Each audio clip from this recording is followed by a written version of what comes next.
I'm Dr. John, and this is your Maintenance Minute. Hey, look, I received a request from an astute follower of Dr. John's Maintenance Minutes, and he asked if I could talk about the important relationship between the planner and the storeroom. I'm going to use a simple graph that I use in almost every one of my courses and a lot of my consulting. It sort of demonstrates how the two are connected. On the very top of this graph is the 10 maintenance functions or 10 processes, all the way from identify, approve, and prioritize to essentially analyzing the documentation after a maintenance task is completed. What I've highlighted is the planning process and specifically the kitting process. Now you can see that this happens in the planning process. This is where the planner identifies what parts they need when they're creating a job plan.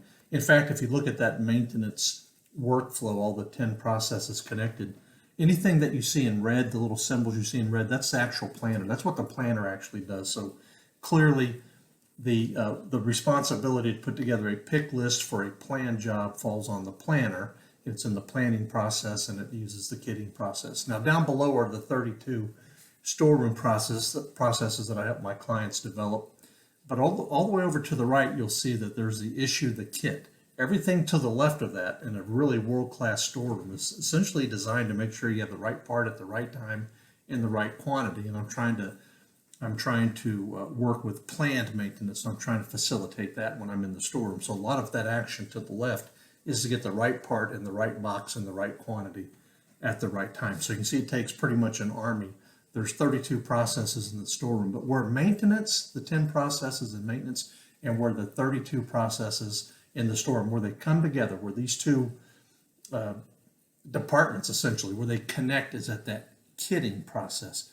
The relationship between the planner and the storeroom leadership or the storeroom folks is so critical to make sure that we have that handshake to exchange that part, to have it ready when the planned job is scheduled and when it comes time to execute. In fact, we don't actually schedule a job. I don't recommend it until you actually have the part on hand. So I need an exceptional storeroom to make sure we have the right part, right time, and the right quantity. But I need a planner that's on their game, creating job plans and identify what parts we need.